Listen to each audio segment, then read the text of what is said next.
ओम सदाशिवसमारम्भां शङ्कराचार्यमध्यमाम् अस्मदाचार्यपर्यन्तां वन्दे गुरुपरम्पराम्।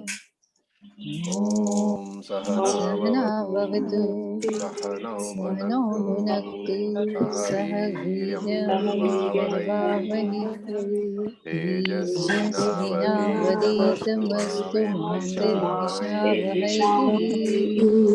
ॐ शान्ति शान्ति शान्तिः। ॐ भद्रं कर्णेभिः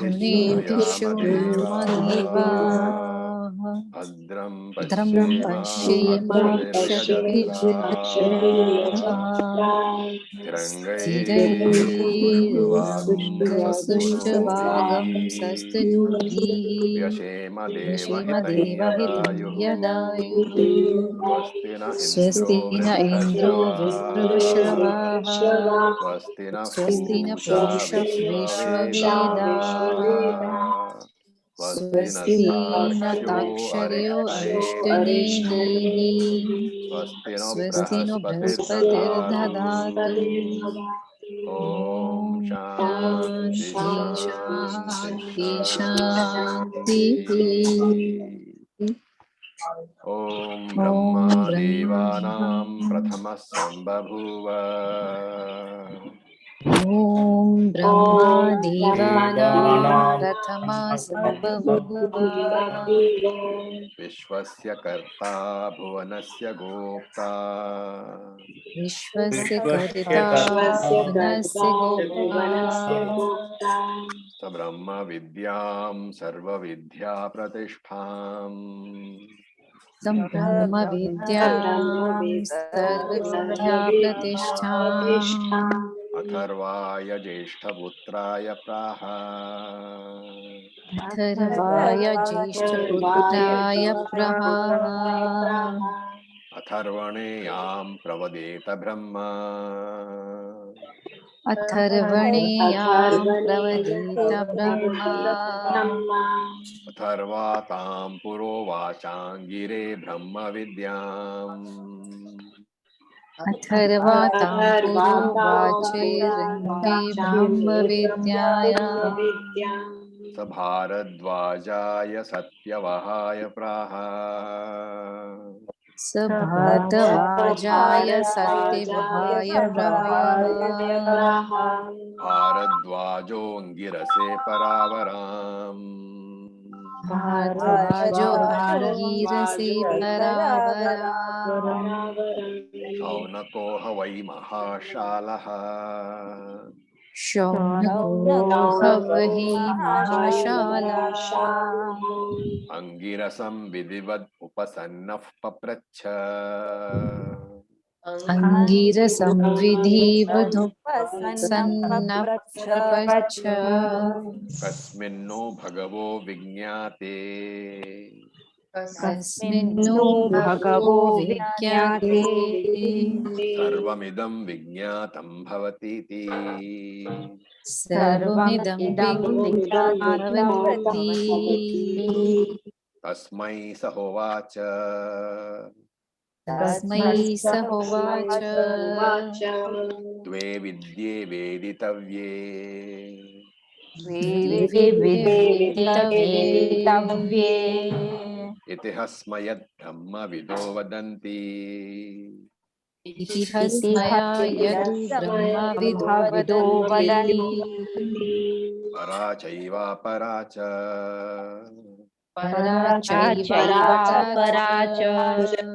तत्रापरा ऋग्वेदो यजुर्वेदः सामवेदोऽथर्ववेदः तत्रापरा ऋग्वेदो यजुर्वेदः सामवेदो अथर्ववेदः शिक्षा कल्पो व्याकरणं निरुक्तं छन्दो ज्योतिषमिति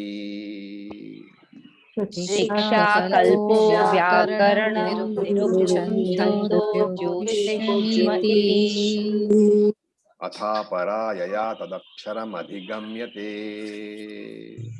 अथा अपरायया तदक्षरम् अधिगम्यते तदक्षरमधिगम्यते यत्तददृश्यमग्राह्यमगोत्रमवर्णम् यत्तद्दृश्यम् अग्राह्यम् वर्णम् अगोत्रम् अवर्णम् चक्षुश्रोत्रं तदपाणिपादम् चक्षुश्रोत्रम् तत्पाणिपादम् पादम् नित्यं विभुं सर्वगतं सुसूक्ष्मम् नित्यं विभुं सर्वगतं सुसूक्ष्मम् तदव्ययं यद्भूतयोनिं परिपश्यन्ति धीराः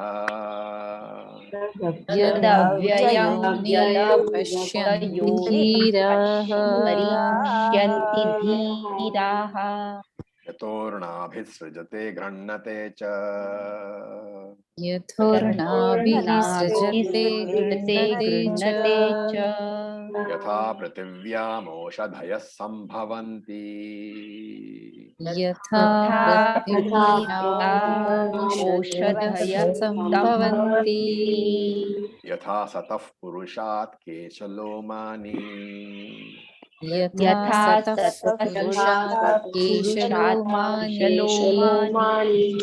तथा अक्षरात् सम्भवतीह विश्वम् तथा अक्षरात् सम्भवति विश्वम् तपसा चीयते ब्रह्म तपसा चीयते ब्रह्म ततो अन्नं भिजायते ततो अन्नं विजायते अन्नात् प्राणो मनः सत्यम् अन्नात् प्राणो मनः सत्यम् लोकात् कर्मसु चामृतम् लोकाकर्मसु चामृतम् सर्वविद यस्य ज्ञानमयं तपः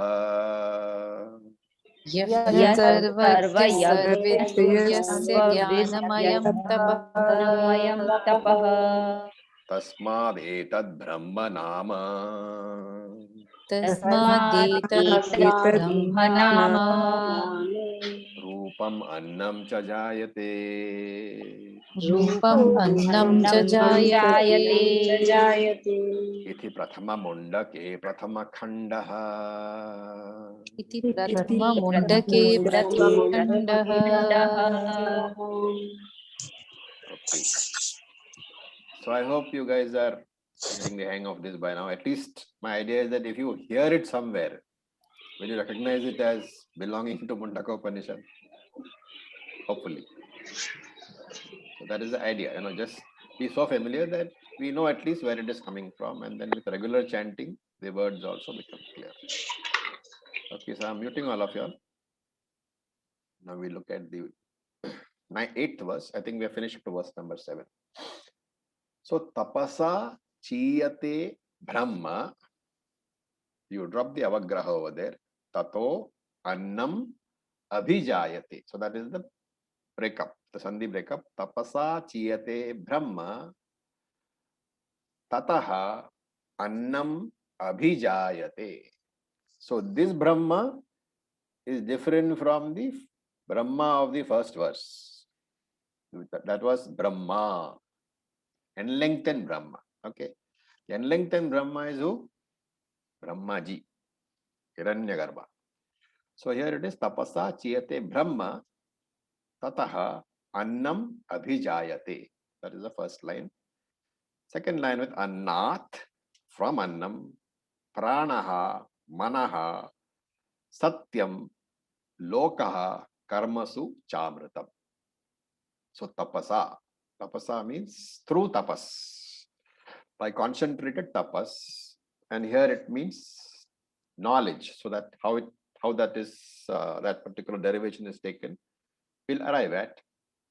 Chiyate means increases or expands.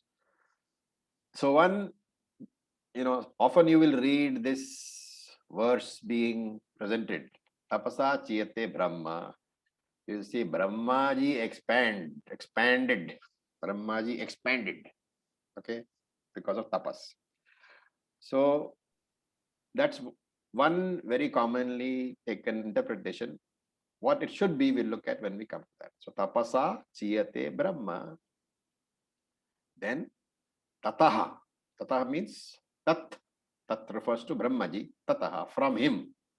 From that Brahmaji, what comes? Abhijayate. Abhijayate, that means comes out or is produced. Annam abhijayate. Food is produced. Annat. From that food, pranaha, manaha, prana and mind, and satyam. So satyam here has to be not taken as satyam meaning truth. Satyam is taken as pancha bhutani, 5 elements. And how that is all arrived at, we'll look at when we look at the words individually. Lokaha is the words. Karmasu. Karmasu means in karma. And cha amritam and the immortality.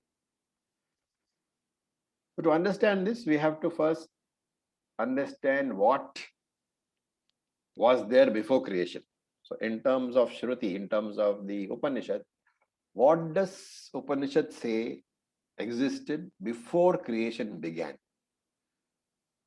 So we can quote from an Upanishad which we of course we have not done. It's called the Chandogya Upanishad. And there is a verse, there's a mantra in the 6th chapter. It says, Sadeva Somya Idamagre Asit. Hey Somya. Somya means, oh dear one. So there the teacher is Uddalaka Rishi. He is teaching his son, therefore is addressing the son as Somya. The son's name is what? Any idea? Uddalaka's son's name was what? Shvetaketu. Shvetaketu. Uddalaka is the father. He is teaching his son called Shvetaketu. He is addressing him. Hey Somya, oh dear one. Sadeva. Sadeva means Sat Eva. Pure existence alone. Idam agre asit. Agre is before. Idam is this Srishti. Asit means was. And therefore, oh dear one, hey Somya, idam agre sadeva asit. Before this universe was born, before Srishti was born, Sat eva asit. Eva means only. Only Sat existed. So pure existence was there. Pure existence and pure consciousness was there, because as we have seen before also, whenever you say Sat, you automatically include Chit. There is no Sat which is independent of Chit. There is no existence principle which is independent of the consciousness principle. And therefore, whenever you say Sat, you automatically presume Chit is also there. So Sat Eva means Sat was there, Chit was there. How was it there? Avyakta avastha, undifferentiated. In the unmanifest state, consciousness and existence alone existed. This is the background. What was there before creation? How did this avyakta avastha, how did this unmanifest, matter, name and form, whatever you want to call it, how did this unmanifest matter turn into manifest matter? Because creation began. Why does creation begin? So, because the prarabdha karma of the jivas has to be exhausted, has to be experienced. And very often you will find a person saying it's Ishvara's prarabdha. No, it is not Ishvara's prarabdha that causes the creation. That activity of Ishvara is not because of the prarabdha of Ishvara. It is because of the prarabdha of the infinite number of jivas, waiting for their karma to fructify, waiting for the universe to be born so that they can experience the fruits of their karma. So tapasa. So here it is. Tapasa should be taken as meditation. From meditation or from knowledge, from awareness, chiyate Brahma. The creative urge of Lord Brahmaji is born. That expansion refers to the creative urge. And from that, once the creative urge is there, from him, he says, literal translations. Food is produced. From food, the prana is produced. the mind is produced. Satyam, as I said, refers to not Satyam of Satchitaranda or of Satyam of the Dharma Shastras, but Satyam here is a technical word referring to the 5 elements. So the 5 elements are produced, then the worlds are produced, then karma is produced, and then karma phalam is produced.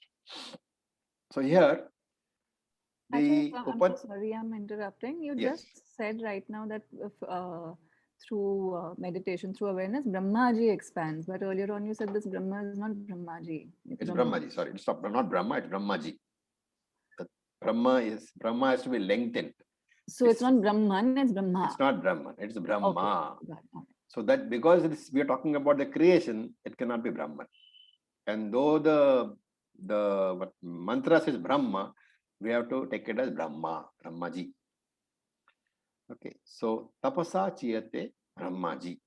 And Brahmaji is what? Maya Sahita Brahman. What is another name for Brahmaji?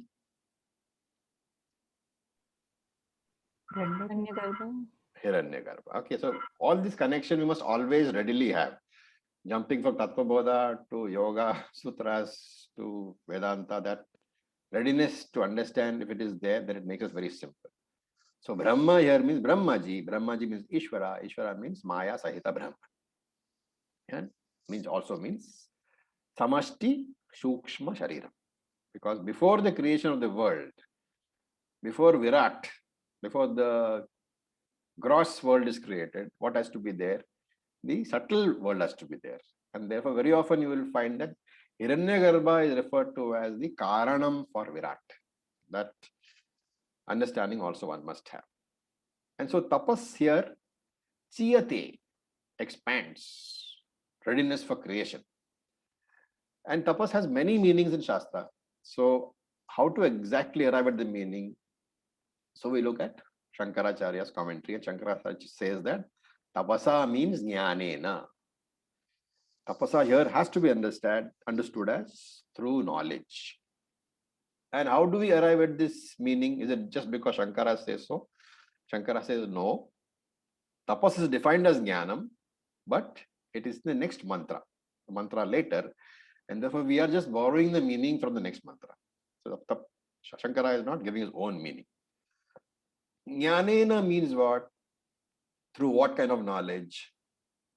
Jnanam always is associated with what? A thought. And therefore, recollecting the knowledge for Brahmaji is what? In the form of Maya, a vritti of Maya. So Maya is the cosmic mind, remember. When you talk about Ishvara, Brahman is consciousness and Maya is the mind, which Maya is matter, we say. So here, in the Sukshma form, the subtle body of Ishvara is Maya. And therefore, you have consciousness and you have Maya, the mind, the reflecting medium and the reflected consciousness. So this is Ishvara. And therefore, if we are talking about knowledge, jnanena, we are talking about knowledge immediately means mind, mind immediately means thought, vritti. So here we say it's a Maya vritti. He recollects the knowledge of Maya vritti. And what knowledge are we talking about? The knowledge of the entire universe. What goes where? When the universe is formed, what goes where? So we discussed two terms earlier, Sarvagnya and Sarvavit. Which part of that is being put into operation now? Sarvavit, because it requires detailed knowledge of how to create. So in a later verse, we will also have one more discussion on Sarvagnya and Sarvavit. But here just remember that Jnanena, through that knowledge, means Ishvara as Sarvavit, detailed knowledge of the construction of everything. And therefore only the world can be constructed. And the tapas, the word used here, tapasa, means jnanam. Jnanam means what? Brahman has to, now Brahman, not Brahmaji. Brahman has to identify with the knowledge, right? Brahman by himself cannot do anything because Brahman is akarta. And therefore, if he wants to create, he has to have a upadhi. And with that upadhi, he has to identify. And that Upadhi in this case is Maya. And therefore, Brahman Sahita Maya Sahita Brahman, Ishvara is being talked about. The Upadhi is Maya, the cosmic mind is Maya. Then you look at the word Chiyate, expands. How do we understand that? We can think of, I don't know how many guys have actually put a seed in the ground and, actually have watered it. What happens when the seed is put in the ground and you water it?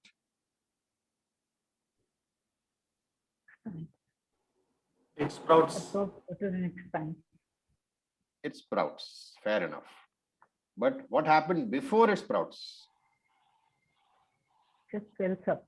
It swells up with the water that are given. It's just that swelling state, that is what is being referred to here. Chiyate. Just before the sprout is born, the sprout is seen. Before you see the green part of the sprout, the first glimpse of the sprout, you will see, if you are able to look at the seed, you will see that it is bulged up, really bulged up. And that bulging state here is called Chiyate. Okay, not expansion, but the bulging state. And Shankara in his commentary gives examples. He says, Ankuramiva bijam uchchunatam. Uchchunatam. Uchchunatam means swelling up. Ankuram eva is the seed. Seed is bijam. Ankuram eva is the sprout. So just before the sprout is seen, the bijam, the seed swells. And that is what is called Chiyate. Remember here that there is no, bulging for Lord Brahmaji, okay? Chiyate is being used as in a manner of speaking, poetically speaking, just as a principle, just to tell us what is the state of creation. It's not really that Lord Brahmaji bulges up. Chiyate simply means getting ready to create. Why? Because the karma of the jivas is to be exhausted. It needs to fructify. And it cannot fructify unless there is a creation. So we can name this, we can divide this process of creation into 3 or 4 stages. So the first one is the Karana Avastha, the causal state, right?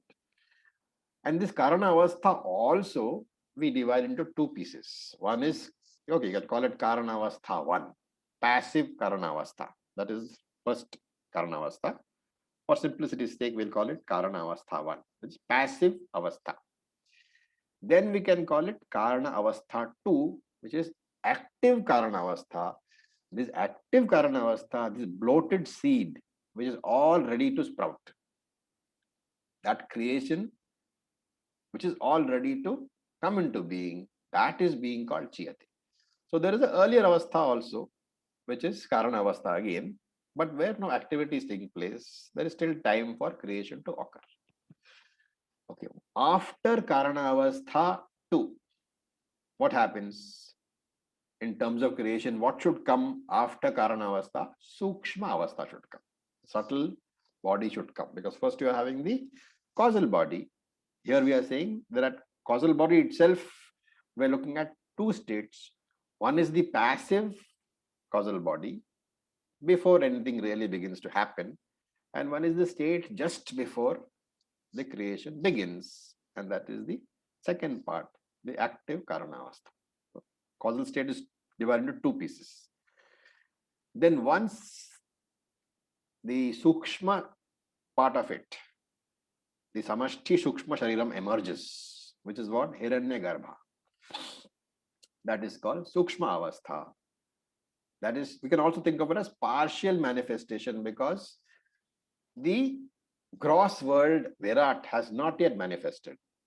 And therefore, first Karanavastha 1, which is passive, Karanavastha 2, which is Chiyate, about to sprout, Sukshma Avastha, where Hiranyagarbha is born, and after that, Hiranyagarbha converting into the manifest universe, Sthula Avastha, total manifestation. This is called Virat Ishvara. So Karana, Antaryami 1, Antaryami 2, Hiranyagarbha and Virat. This is the movement of the Srishti. Okay, these are all words which are used. They are not, remember, these are not dictionary meanings. They are all being used as Vedantic jargon. So the words, each word has to be carefully understood. Okay, why does he need this Sarvavid status? Because he has to visualize every object in the creation. He has to visualize everything. And because of that knowledge, Shankara adds, he has to have Srishti, Sthiti, Samhara Shakti. Srishti is creation, Sthiti is maintenance, Samhara is destruction, Shakti is the skill. So he has to have all these things. Okay. And is it sufficient just to have this knowledge? No. It's not sufficient to have knowledge to create. What should you have?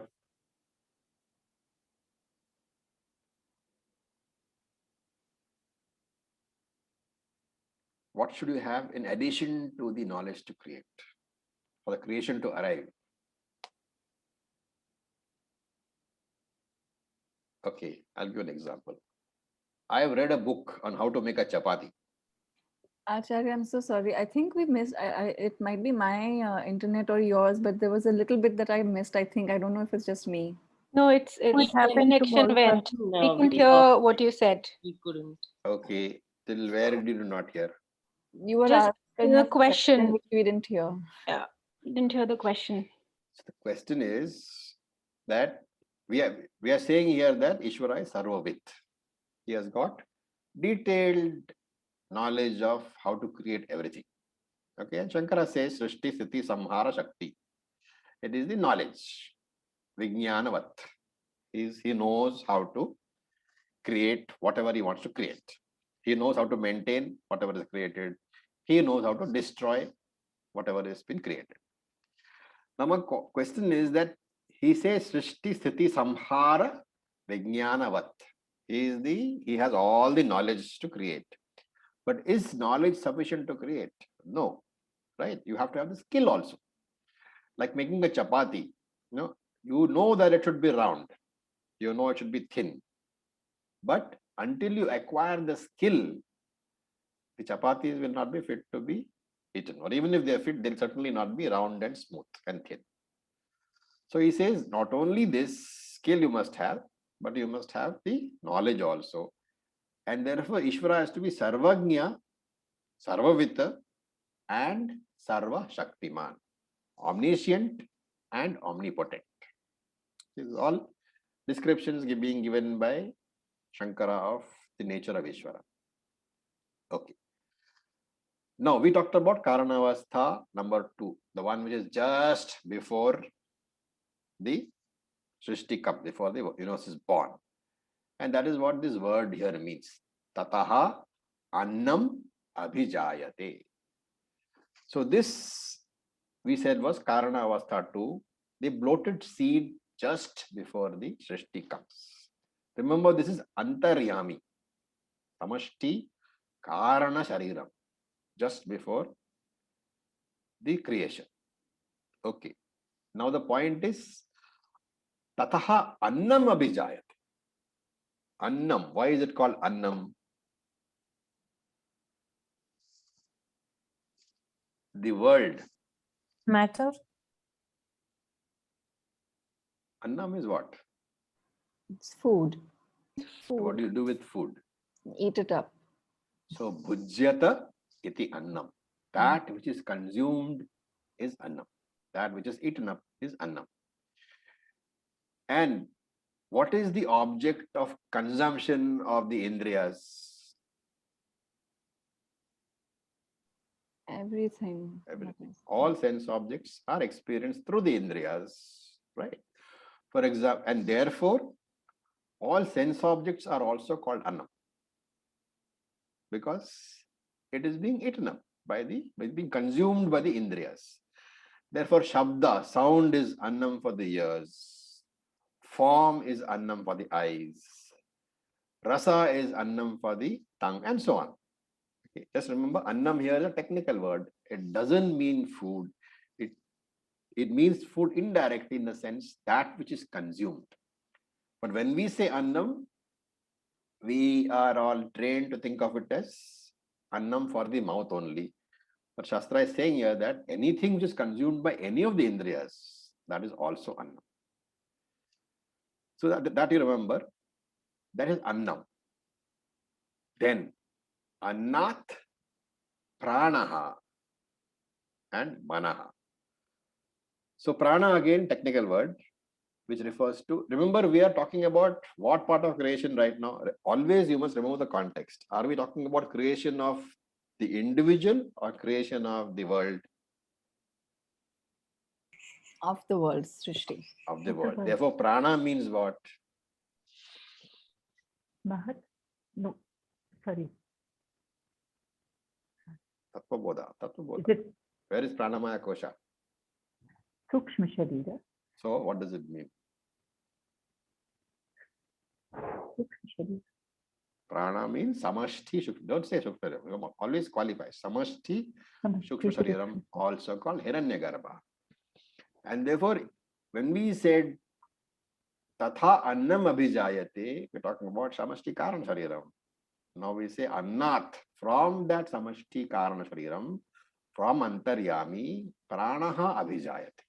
The samashti shukshma shariram comes. The pranaha and the manaha both are definitions of samashti prana and samashti mana, both of which are what? Part of samashti shukshma shariram. And therefore you have what? Mana Shakti and Prana Shakti, also called what? Mana Shakti is what? Called what? What kind of Shakti? There are three Shaktis. What are they? Jnana Shakti, Ichha Shakti, Kriya Shakti. So now apply the definition here. Mana Shakti is what? Ichha? It can be both, right? It can be Ichha Shakti, it can be Jnana Shakti also. And Prana Shakti is Kriya Shakti.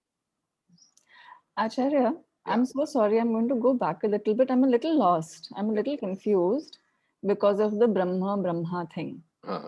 So I don't know if it's just me, but I'm a little lost about the whole expansion process now.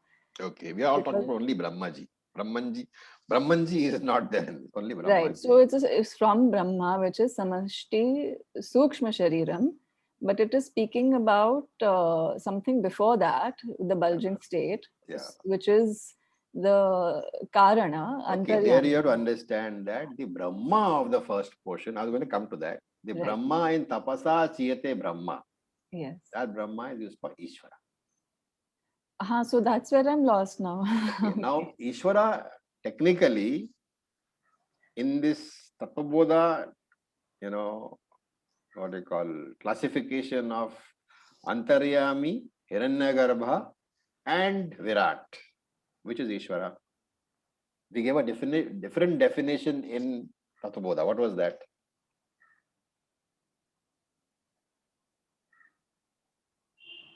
What was the definition of Ishvara in Tattvabodha? Virat?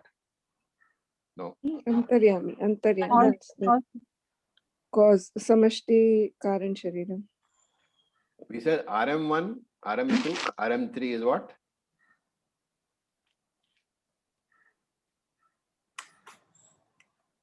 Jivatma. The Jivatma. And therefore, in Tattvabodha we had said that Antaryami plus Hiranyagarbha plus Virat is Ishvara, Paramatma. Okay, but now you have to refine that concept. The very cause, the Karanam is Ishvara. And therefore, what is the Karanam for Hiranyagarbha? Well, Ishvara. Antaryami. Antaryami. What is the Karanam for Virat? Hiranyagarbha. But since Hiranyagarbha itself is a Karan, can you say that Antaryami is a Karanam for Virat also? Not directly. Not directly, but indirectly. And therefore the final Karanam is what? Antaryami. Antaryami is called Ishvara here. Brahma here. Brahma. That Brahma is Antaryami. Okay. Thank you. Antaryami, yes. So Brahma is Hiranyagarbha or Antaryami or No, here he said Hiranyagarbha. you And have actually to learn to, what do you call, sort of Pay release your grip attention. on join. words. Yes. Yeah, join the dots. I get it. Release But your grip on initially, these words. no, It, initially you had said it is Hiranyagarbha. So we got this question, why not Antaryami? it is Antaryami because he is the ultimate cause. And if Hiranyagarbha is going to be born, right? So normally in Vedanta, in Upanishads, when you use the word Ishvara, unless specified as Saguna Brahman is who? Lord Brahmaji.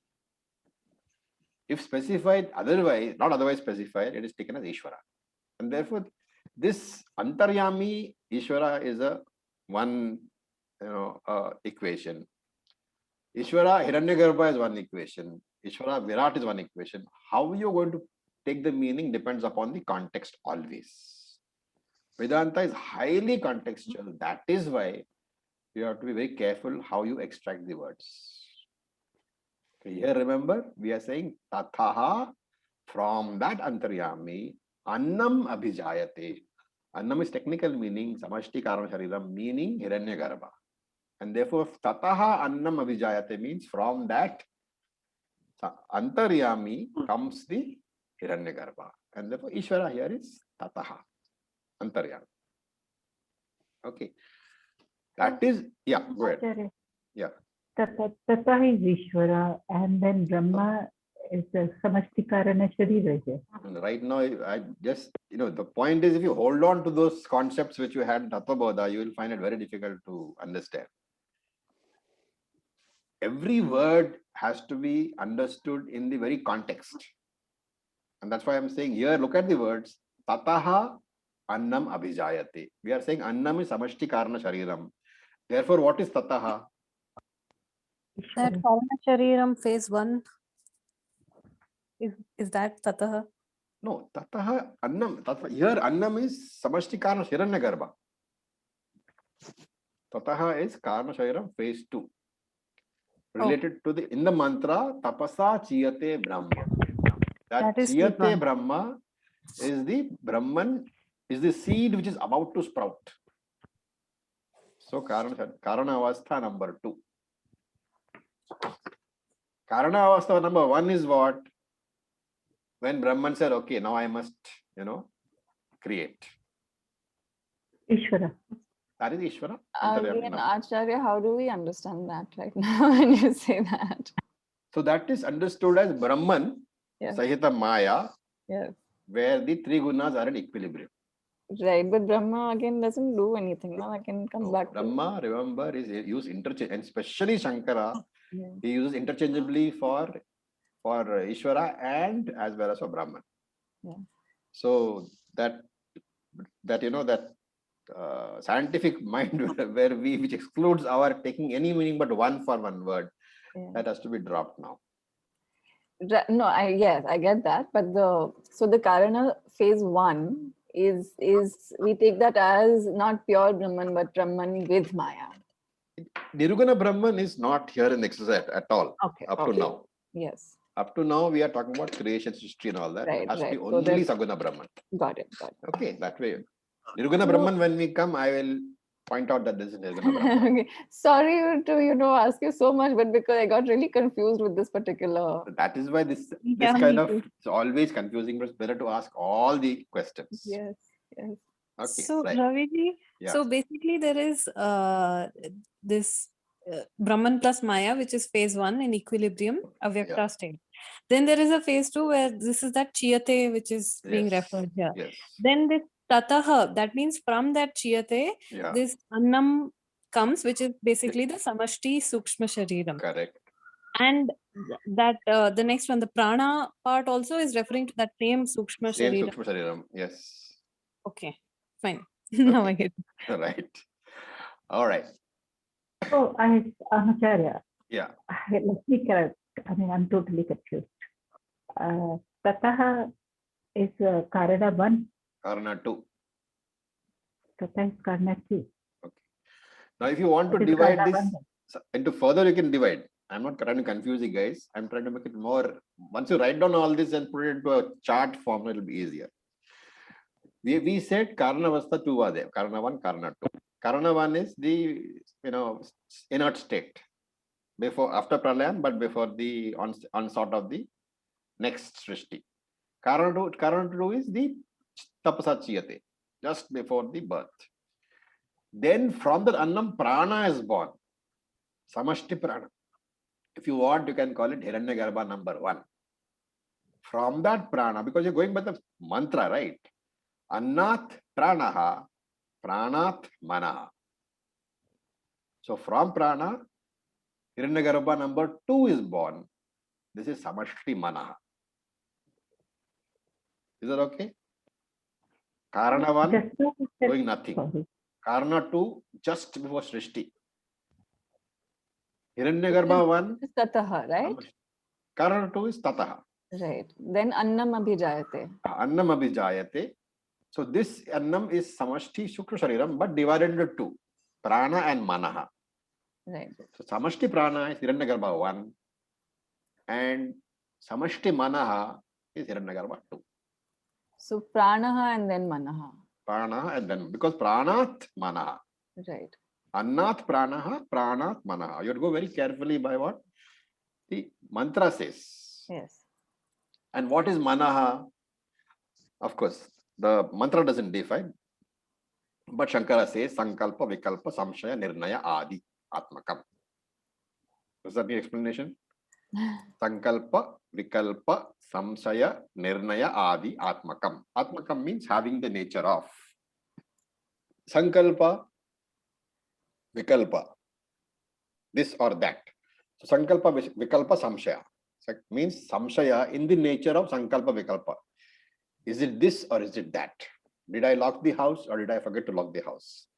That is what is called Sankalpa, Vikalpa. And he says Samshaya in the form of Sankalpa, Vikalpa. That is the one English word for that is doubts. Sankalpa, Vikalpa, Samshaya means doubts. Nirnaya means decisions, analysis, adi, other functions of the mind. Okay, so this is the definition of Manaha. Pranaha was there, Manaha was there. So totally taken together, we have what? We have the Samashti Shukshma Shariram, otherwise called Hiranyagarbha.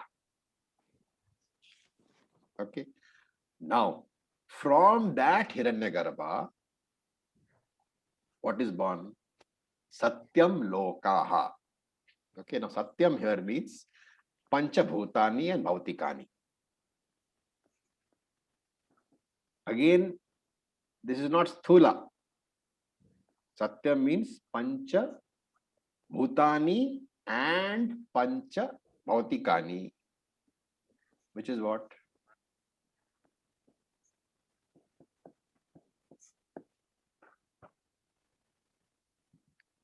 See, just as we got Bhautikani, Bhautikani is what? After Panchakarma, grossification. Grossification. Okay, so Satyam means Bhutani and Bhautikani. So here we are saying that there are two Sthula Bhutani is definitely there, but before that is what? Sukshma Bhutani. So not only do you have Sukshma Pancha Bhutani, you also have Sukshma Pancha Bhautikani, the combinations. And then after that comes Virat, the Samashti Sthula Sharira. So Lokaha means all the 14 systems, wherever life is possible. Okay, this is Virat. And if you want to look at it very carefully, I will borrow from Shankara. So he says Tasmat. Or you can simply take Satyam as Pancha Sthula Bhutani and Bhautikani. That's also one way of saying. Satyam is the Pancha Bhutanis. Because first you are saying that Samashti Sukshma Pancha Bhutani is born. Samashti Sukshma Bhautikani is born. From that, this Panchikaranam takes place. After Panchikaranam, Lokaha are born. Lokaha means what? All the 14 worlds. So the Lokaha is the indication that this is come to Sthula Srishti. The Sthula Srishti, the Virat has arrived now. This is the physical universe, all the 14 systems, all the 14 worlds. And we say in all these 14 worlds, life is there. Okay. Up to here is okay? Any question? Because here again, there will be more of explanation. So I want to clear up to here. Satyam Lokaha. Satyam is Panchabhutani. The interchangeability of the words is really mind-boggling, because on one side Brahma Satyam and now it's like Loka Satyam. So So Satyam is a technical word. It means what do you call Panchabhutani. okay. It's So not again, Loka. contextualization, right? It's not Loka Satyam. It is Satyam is Panchabhutani. Okay. Acharya, Sukshma Panchbhautikani. What is Sukshma? Isn't Panchbhautikani combination of the elements? But the moment you say Lokaha, you have arrived at Sthulam also. But then right now you said Sukshma Panchbhautikani. So And- what would be the example of that? So this understanding is very clear in terms of Satyam and Lokaha. When you combine both the words, you are saying that first was born the Sukshma world, which is already there. Actually, if you can see, Hiranyagarbha was there. From Hiranyagarbha, what comes first? First comes all the Tanmatras. What are Tanmatras? Tanmatras are the Pancha Sukshma Bhutani. Right? Then from there, Lokaha comes. This is Samashti Sthula Sharira. All the 14 grossified worlds have come. This is Virat. Okay. As we go on, you will find a bit more explanation. So just hang on, right? So from here, what happens? From that, Satyam. Okay, what is Satyam? Panchabhutani and Panchabhutani, Bhautikani. Sukshma and Bhautikani. Now that it's not mentioned here, so you have to say that Panchikaranam has taken place, and now we are talking about Sthula Panchabhutani and Sthula Pancha Bhautikani. Okay, so he says Tasmat. From that Sthula Panchabhutani. What are the Sthula Panchabhutani?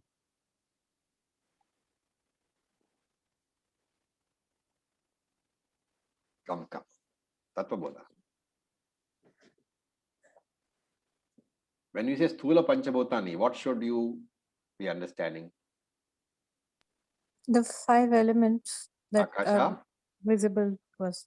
So Akasha, Vayu, Vayu, Agni, Agni, Apaha, Apaha, Prithvi. Prithvi. In that order, okay? That order has to be understood. The creative order is very necessary to understand. And Shankara explains, Tasmat. From that Sthula Panchabhutani, you have something called Murta Amurta Bhutani. What is Murta Amurta Bhutani? Murta means having form. Amurta means not having form. Okay, so from that Sthula Panchabhutani, Murta Amurta Bhutani is born, which is called Satyam. Okay, this is the meaning Shankara takes for Satyam. He says Satyam has to be understood as Murta Amurta Bhutani. Okay, now there's an explanation for this. Why does Shankara take this meaning? It's not there from, he says himself that, I have not invented it. It is explained in the Brihadaranyaka Upanishad in the 2nd chapter. They specifically use the term Murta Amurta Bhutani. Why do they use that? So Shankara says, look at the word Satyam. Now this explanation has to be clearly followed, okay? Because this is going to go against everything that you have learned so far. So he says, look at the word Satyam. It can be broken into 2 words. Sat plus Yam. Sat, Yam. Sat plus Yam. He says Sat here stands for Agni, Jalam and Prithvi. And Yam stands for Vayu and Akasha. What is the, why has he classified like this? Agni, Jalam, Prithvi, Sat. Yam is Vayu, Akasha.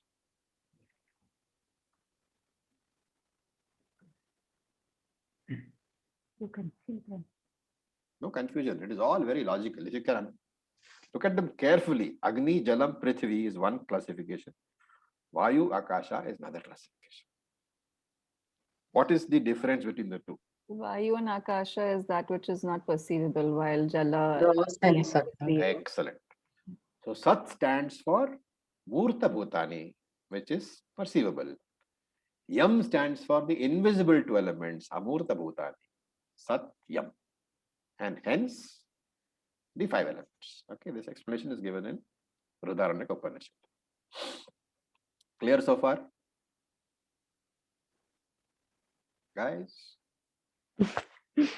Sort of, kind of, Acharya. Slowly getting there, I think. So you will need to really Yes. grapple with yourself, okay? Because Yes. No, like you said, right? It's basically don't hold on, keep moving on. So it's basically just that, just absorb and move on. now you have to let go of certain concepts. The only thing which you need to keep to yourself is Brahma Satyam Jagan Mithya. Absolutely, yes. Until you come to Mandukya, when you say Brahma Satyam and drop the Jagan Mithya also. Okay, so having said this, then he says Kramena. So Anda, he used the word Anda. Anda means what? Brahmandam. The cosmic Anda, the cosmic egg. The cosmic egg is a very nice name, Brahmanda. It is the actual another name is Virat. Okay, the Virat Upadhi of Ishvara, the body, which means the gross universe, is called Anda. And Shankara says Kramena over here. Kramena means in sequence. Remember that all this occurring in sequence only. It is not a simultaneous creation. Everything happens in sequence. And therefore, after that, what is created? Because he uses the word Kramena, we have to first understand that first there is the body of the Virat. And then he says Sapta Lokaha. All 7 lokahas, beginning with the Bhuloka, which is our world, is born. Abhijayante. So you're coming in sequence for creation. Hiranyagarbha is over, Virat is over. Now the 7 lokas have been created. Then in those lokas, he says, Manushyadi Prani. All the pranis are also created. All the pranis beginning with Manushya are created straight away. Remember here we are going against Darwin, okay? Darwin talks about evolution. I was about to say that, Acharya. Darwin talks about evolution. We are not talking about evolution. All pranis, including Manushyadi, are born straight away. Now, after Manushya is born, then what happens? Karmasu. Karmasu has to be translated as what? Karma done by all the jivas. And because karma is done by jivas, amritam, cha amritam, the next word. Amritam should be taken as what?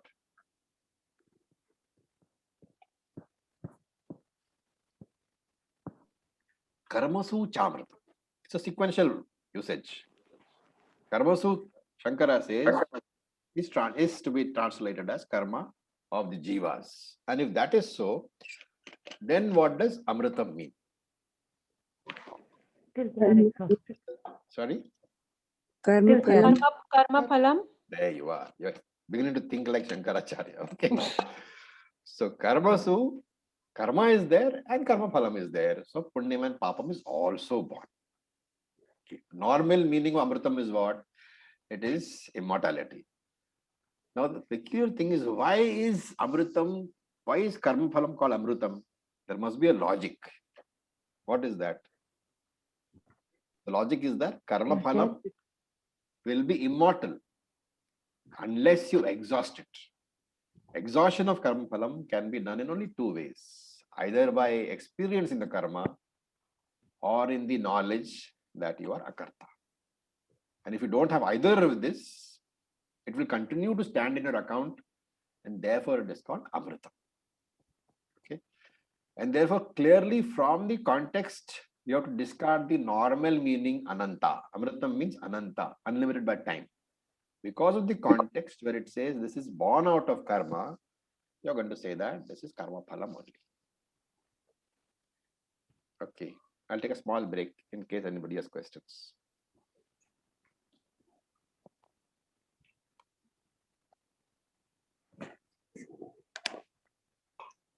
Nobody? Raviji, I didn't understand that Satyam word splitting, Sat and Yam, the Akasha and Vayu in one category, the other three in one category. On what basis was it split like that? Sat is basically this Murta Amurta Brahm there is a third section, in the Brihadaranyaka Upanishad. The section itself is called Murta Amurta Brahmana. Okay, Brahmana there means section, not Brahman.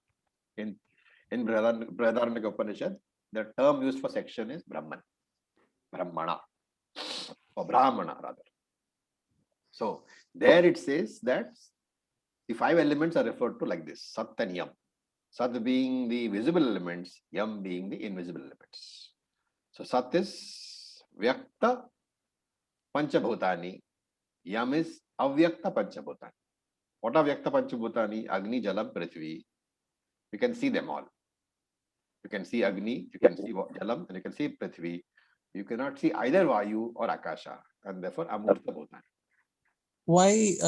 My question is why vision is specially considered here? It's just one another way of form. Where is the form? It's not vision. Murta means form. Agni, Jalam, and Prithvi have all got forms. Vayu, Akasha do not have forms.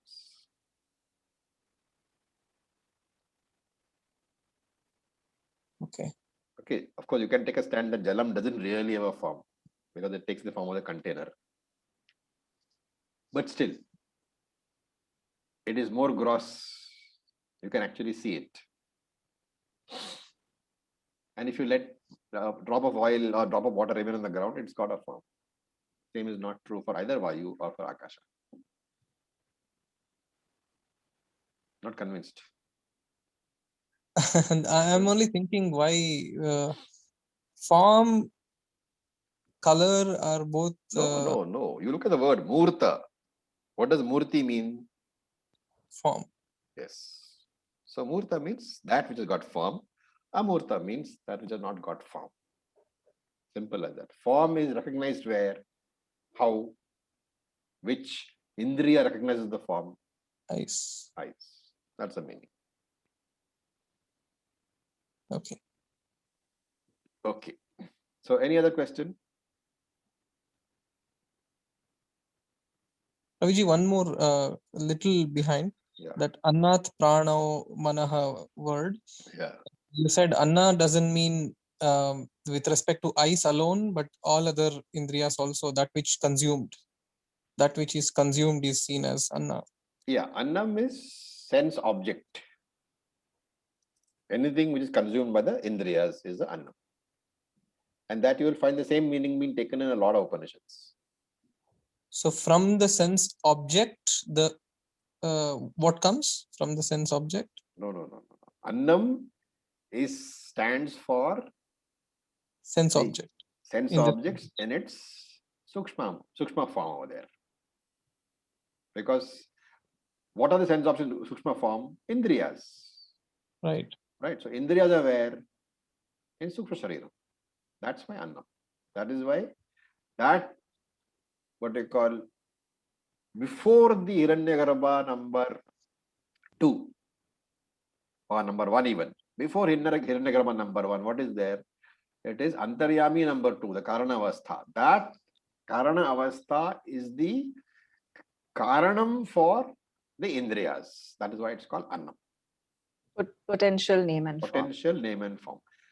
It's the Karanam for the Karanam for Hiranyagarbha is called Annam. Because Hiranyagarbha contains all the Indriyas.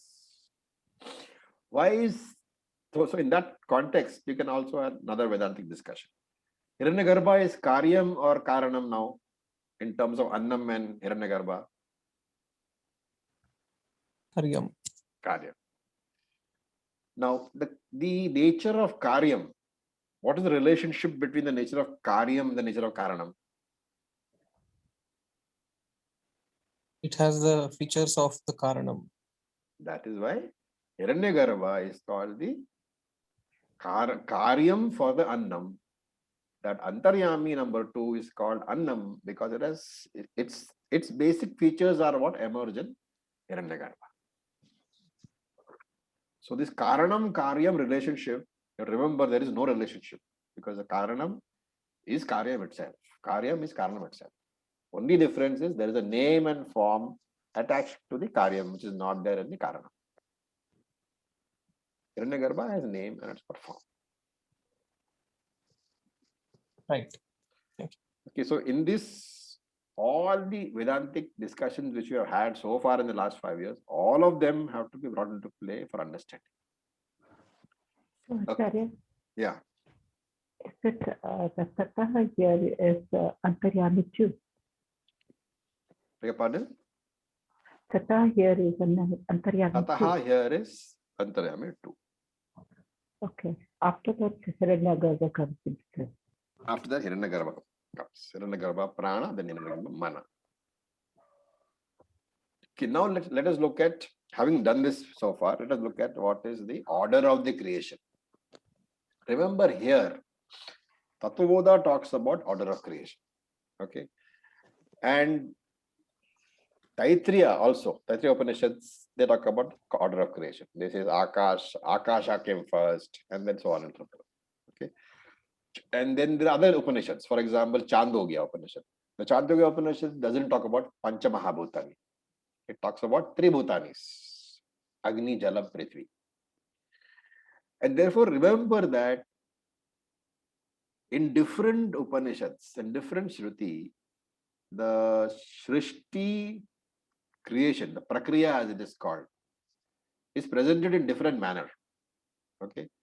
Tattvabodha presents it in one manner. Mundaka presents it in another manner. Chandogya presents it in third manner. So different Upanishads present the Shrishti Prakriya in completely different manner. And therefore, unless you understand why this happens, when we reach Chandogya, somebody will get up and say, why, when throughout we have said Pancha Mahabhutani, why are you saying Tribhutani over here? So we must understand, why does Upanishad present in different manner? Any idea?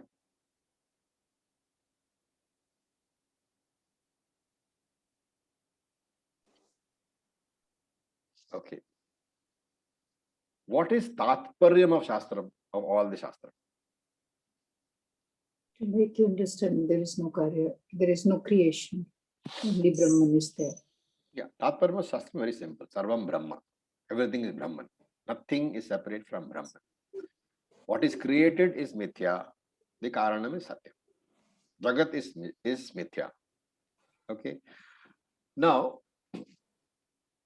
if Mithya is missed completely, supposing you say that Srishti is Mithya, creation is Mithya, and therefore we don't want to talk about it, then all the major parts of the Upanishads which deal with the creative process, the creation process, they have no meaning. But one thing to be remembered is that whether it is Panchamahabhutani which is being considered, or whether it is Tribhutani which is being considered, or whether the Mahabhutani is completely ignored and is straight away jumping into Srishti, the details are differing in one Upanishad, another Upanishad. But it is still Mithya only. And therefore, Shastra, you will find that Upanishads do not pay too much attention to the creation process. There is no consistency of the ideas expressed by one Upanishad as far as another Upanishad is concerned, but only in the area of Srishti Prakriya. Where Brahman is concerned, all Upanishads will give you exactly the same teaching. But where Mithya is concerned, they don't. This is, Raviji, something you said in your talk comparison of Vedas and modern science. Yes. You said science is the authority when it comes to Science is the authority when it comes to creation. Creation, yes. Yeah. And therefore we don't, why you just have to take the views as they are and understand that, okay, it's a different viewpoint.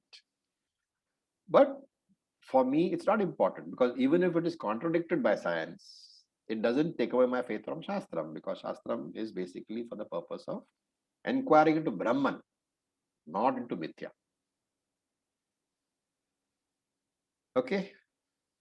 Yes, Acharya, it goes back to that, ekam sat vipraha bahuvidha vadanti. Yeah. So everybody will talk in different ways, but we should not bother too much because Brahman teaching is always identical or should be identical. Okay. People do interpret it differently. That's different. Okay. Now that is the as far as this mantra is concerned. Have we covered all the words we have? I think, right? Any word which I have left out? No, I don't think so. So Acharya, if I want to ask the compact 4-line, meaning of this No, mantra, I'm not going to spoon feed you no. on this. They could be You guys will need to come expanded. up with a small little one para summary because it's a very, very important thing. So if you really want what the line by line means, it simply means that tapasa chiyate Brahma, by concentrated thinking, knowledge, Brahma expanded from that Brahma, which is from Hiranyagarbha, from Antaryami, that is Karanavastha 1. From an Antaryami, Annam Abhijayate, Karanavastha 2 is produced. Annat, from a Karanavastha 2, Hiranyagarbha 1 is produced, Pranaha. From Hiranyagarbha 1, Manaha, Hiranyagarbha 2 is produced. From them come the 5 elements, then the worlds, then the, obviously Jiva is excluded, is not included here. Jiva also is included in worlds. And then Karma comes, and from Karma, the Karma Phalam comes. So, Acharya, there is one question which is, the question that is not asked, that shall not be asked, Yeah. sort of a thing. And you've spoken about it many times, but then it kind of keeps coming back. And this is written in Shastra in a very, I would say, sort of misleading way, because then they say, ki Brahma mein ek sankalp utha tha. There was a sankalpa in Brahma, eko ham bahushyam. Yeah. And from there, everything kind of like a dynamo had its effect. Yeah. But so what is that? There is no first. There is no first in this, basically. It just is. There is no first at all. It is part of the cycle. So whenever you say Brahman made a sankalpa, you are saying that at the beginning of a srishti, could be any srishti, right? Brahman said, "Okay, let us start." Obviously, he didn't say anything, but yeah. So what is that? What is that thing? Do we take it as look? It just is. This is how it is. No, you take it as that at that point of time, enough time had elapsed. For there are two ways. One, you can look at it from Yoga Shastra angle, where we say the three gunas, the equilibrium of the three gunas got disturbed. But again, how? Because three gunas are in motion. Three gunas means they are three gunas, which means their nature is to be in motion. Right. So when they go into, what is it called? When that little blip happens in the equilibrium, that's a temporary phase. Right. And sooner or later, that means there's a potential motion always there, there's even no in the equilibrium. sankalpa, right? There can't be any sankalpa. That's not sankalpa. That sankalpa refers to that motion of that beginning of the cycle about to begin. Right. Right. There cannot be Brahman standing up and saying, "Okay, I've got to do this." Yeah. Right? At the most, Ishvara can say, "All right, it's time for the thing to emerge." Ishvara, Samashti, Shariram, right? He's got a body. So Acharya, you said from one view there is this, and another view. So that's what. From the point of Yoga Sutras, you can say three gunas are about to get into motion. From the point of Vedanta, you can say karma phala has to be exhausted. I know, but where did that karma phala come from in the first place? From the previous srishti. And where did that come from? From the previous srishti. I have the same question. That is one question which you can never ask. Yeah, I know. So that's what. So that's where I started from. That is, this is the question that we never, like Voldemort, you don't take his name. So. No, it's not that. It is logic. Right. You are going to say when, right? You use the word it's when. Not linear, yeah. When you say when, what are you predicating? Yes. You are predicating time. Time starts when Srishti starts. Yes. Time ends when Srishti ends. Yeah. So the word when cannot be logically used in between Srishtis. Yeah. If you are going to use the when, you are presuming that there is a larger entity sitting and watching the whole thing and saying when. So that's the problem. Yes. It's a logical inconsistency. Yes. Okay. That I think I'll have to chew on that for a little while. It's a logical inconsistency. Remember, it is not a thing that you cannot ask the question. No. You are saying it is a logical inconsistency in the question. Yeah. Okay. Because of the absence of the very construct I when. know. Yes. Raviji, this was my question. It's like an extension of what Tanmay was asking. The when part of it, basically the time, like you said, time is not there in the avyakta state. No. So like nothing is there. I mean, then it's very hard to understand how it happened. Like, is there a trigger? Is there no trigger? If there is a trigger, then that implies something else, and then it No, becomes actually, philosophy. even science is accepting today that time and space began with the Big Bang. To ask Yeah. what happened before the Big Bang, that question cannot be asked in science. The forbidden question. The answer will not be that I don't know. Yeah. The answer will be there is no way of knowing. They call it no information state. They call it a state of no information. Information is not available at all. But Acharya, that explanation that you gave from the Yoga Shastra point of view, that kind of clarifies everything, because it is the nature of Prakriti to kind of, keep moving. That's what that word means. That great, what you call, 4th chapter verse of ours. Yeah. Which is the verse? Remember? Karmanya. Karmanya. That verse. It means that matter is constantly in a state of motion. Even if you think it is not moving, movement is there. Yeah. Potentially, at least, the movement is always there. Right. But none of these approaches are satisfactory. The Yoga Sutra way, the Vedanta way, or even the Big Bang Theory way. None of them they don't satisfactorily explain. In fact, we can't even ask how long did that avyakta state be there? Was it there? I think because that finally doesn't matter. No, but avyakta state is defined in Shastra, okay? Like avyakta length is one Brahma's night. 2000 But that is Chaturyugas. not for Mahapralayam. Mahapralayam, no. Then that Mahapralayam and the next Srishti, nobody really knows. Nobody has. Yeah, exactly. That is Nobody has said that. I don't know if this is at all related, but someone once said, practicing, yogi, whatever you want to call them, that the axis of the earth currently is slightly, skewed, and it keeps, so it was first completely upright, the axis. And this is it's going to keep changing. It's going to keep getting more and more skewed, more and more skewed. And then finally, when north comes to south and south goes to north, that is when Mahapralayam happens. So how do you understand things like that? No. Mahapralayam is not the destruction of the universe. Pralayam is destruction of the universe. Okay. Mahapralayam, Pralayam, destruction of the universe, corresponds to one Lord Brahmaji's day. Right. 2000 Chaturyugas. Yeah. But Mahapralayam is the end of Brahmaji's life. Right. The current Brahmaji has a life of 100 years. Yeah. And now he's supposed to be in his 51st year. Okay, now that I don't have any verification, somebody said he's supposed to be in his 51st year. So 49 more years for Lord Brahmaji. When he dies, Mahapralayam means Lord Brahmaloka is destroyed at that point of time. Yeah. Shastra says. Ravi, I have no problem accepting Pralayam or even Mahapralayam, because we understand the concept of time and we know it's going to come, and okay, long time, but that's fine. But I can't accept Srishti. That is the problem. How did it happen? Like, there's no time, there's no trigger, there's no anything. That is the way it is. And that is the only explanation which makes sense. When you say that this thing cannot be understood unless you are Ishvara. That's the thing. How can you try to make sense in terms of time of that which is beyond time? Yes. Yeah. You are using an inadequate tool.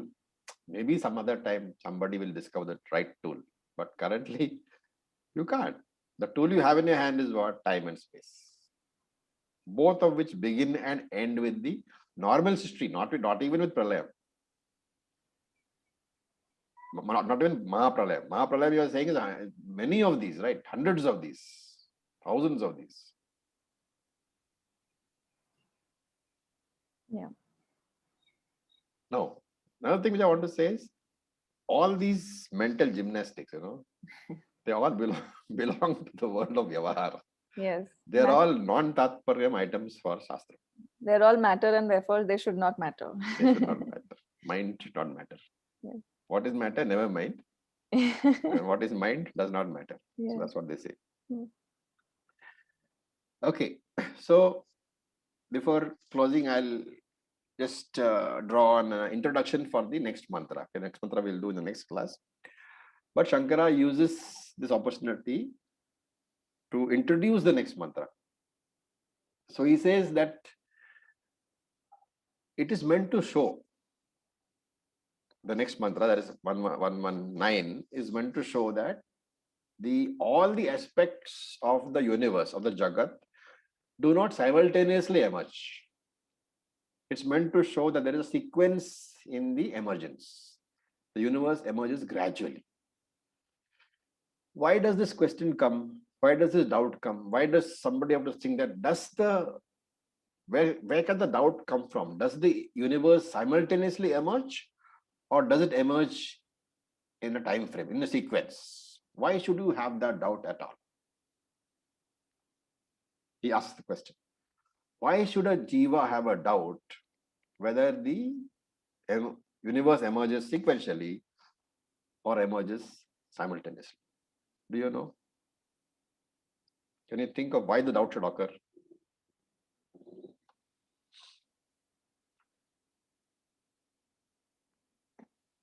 No. Think of your dream universe. Does it emerge instantly or in sequence? It's a sequence. You first have to go to sleep, then No. Sleep fine. But once the waker has become the dreamer, does the dream universe emerge simultaneously, or you have this concept of first Shukshma Prapancha, then Sthula Prapancha, then Hiranya, all those things? It just exists.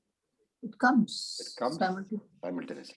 Instantly it comes, right? And therefore the jiva can have a doubt, since in my dream the whole Srishti emerges in one instant. Is this not how this universe in Jagrata Avastha universe, is that not how that should also emerge? That could be a possible doubt. And therefore Shankara says to alleviate, allay that doubt, to address that doubt, the next verse is being given. And he says that word, that Vishwam, emerges in an order. So he says Anena Kramena, Anena Kramena means in a specific order it emerges, and not Yugpad. Yugpad is a word which you saw in which chapter?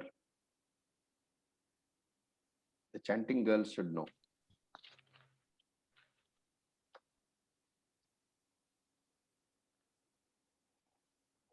Come on. Yugpad. You don't know? Let me see if I can find it. I've missed that. What was that, Raviji? Sorry.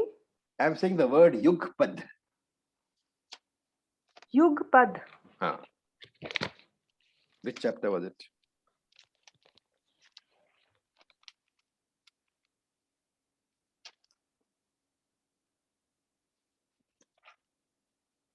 You have to remember all this.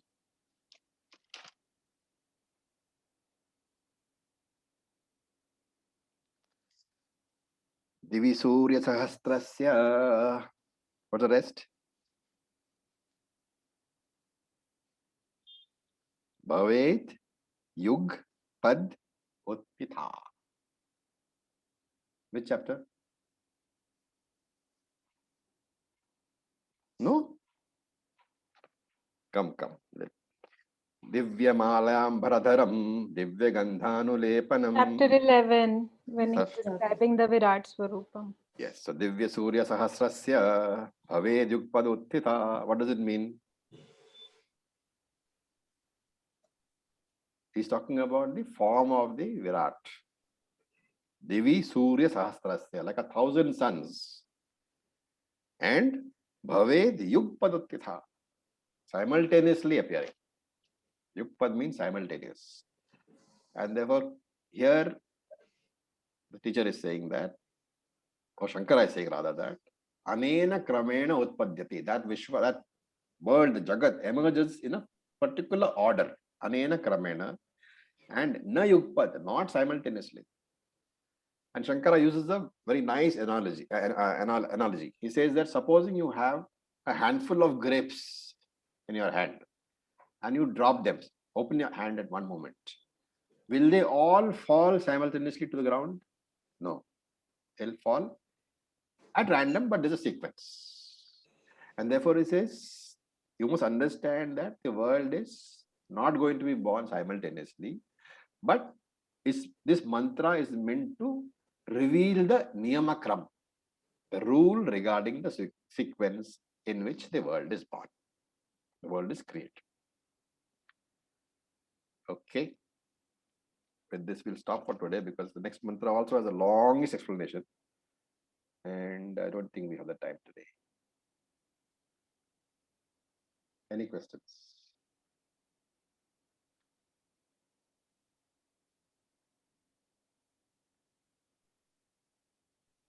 No? I suppose it makes sense that the world came sequentially has to be explained, because I think now we are all educated with science and Darwin and all these things, so we have some awareness. But probably if somebody had no such knowledge or no such education, it would seem, yeah, I'm here and the world is here also like this. Yeah, because every time when you wake up, the world is there completely. Yeah, and without our science knowledge, we would not know that previously. How did it emerge? Yeah, right? Previously humans were not there and all that. But again, remember that the only reason why Shastram talks about Aparavidya is for what reason? Only reason. Dismiss it. To dismiss it ultimately. So remember that any inconsistencies in Paravidya, it doesn't matter. And that's the importance of Sarvagnya and Sarvavit. Sarvagnya means he is Sarvagnya because of Paravidya. Sarvavit means he is all-knowing because of Aparavidya. The Sarvavit status has to be dismissed finally.